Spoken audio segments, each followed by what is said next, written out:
Red wolves once roamed a broad stretch of the southeastern United States, settling in states from Texas to Florida and West Virginia. But by 1980, the canines were virtually extinct, their population largely limited to wolves born through captive breeding programs. Today, just 40 or so of these elusive red wolves, stemming from a group reintroduced to North Carolina in the late 80s, remain living in the wild. Luckily, Cara writes for Gizmodo, a team of Princeton University researchers recently chanced upon a surprising discovery that could very well secure the threatened species' future. As the scientists report in the journal Genes, a pack of canines native to Texas's Galveston Island carry elements of the red wolf's DNA, including so-called ghost alleles once thought to have vanished from the genetic record. Ron Wooden, a field biologist and photographer, brought the wild dogs to the Princeton team's attention after observing subtle differences between their appearance and that of Galveston's dominant coyote population. Although such purported red wolf sightings are common, usually, the animal in question is actually a misidentified coyote. Study co-author Bridget Von Holt, an ecologist and evolutionary biologist at Princeton, notes that Wooten's alert stood out. His enthusiasm and dedication struck me, along with some very intriguing photographs of the canines, she explains in a statement. They looked particularly interesting and I felt it was worth a second look. Wooten sent the researchers 2 samples drawn from pack members killed by cars.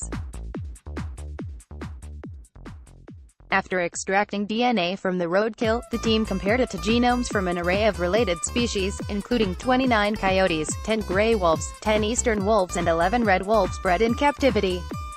According to Amanda Hollenbeck of Laboratory Equipment, the DNA analysis revealed shared genes found only in red wolf populations, as well as genetic variations unseen in any other canines tested.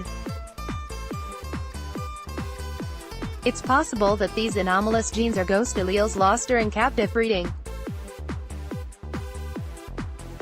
Overall, Princeton biologist and study-led author Elizabeth Heppenheimer tells the Associated Press's David Warren, the tests suggest the Galveston dogs are a hybrid of red wolf and coyote, but further testing is needed to confirm this assessment.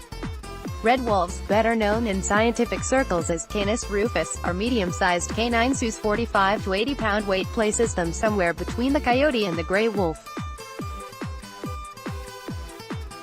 As the creature's name indicates, its fur features are reddish tint, most noticeable on the ears, head and legs.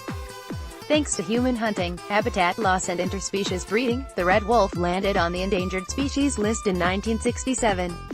As the U.S.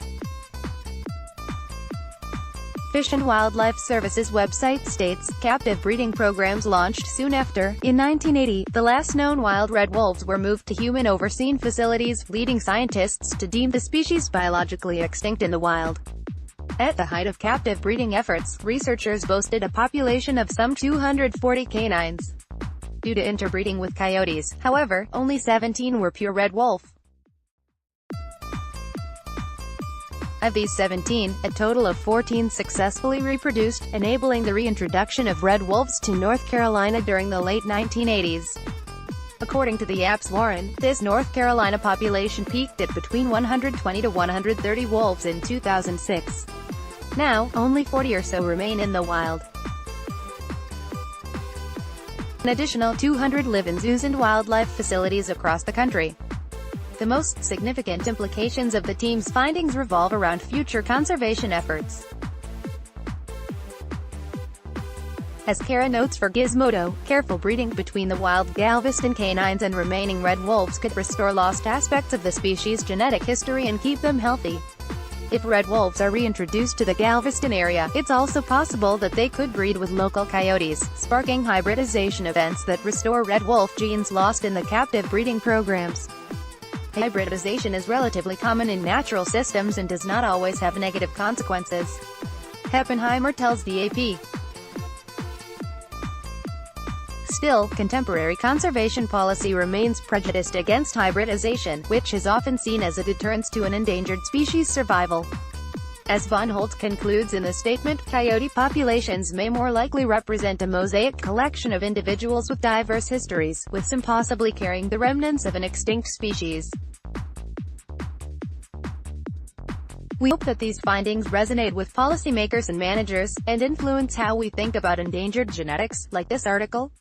Sign up for our newsletter.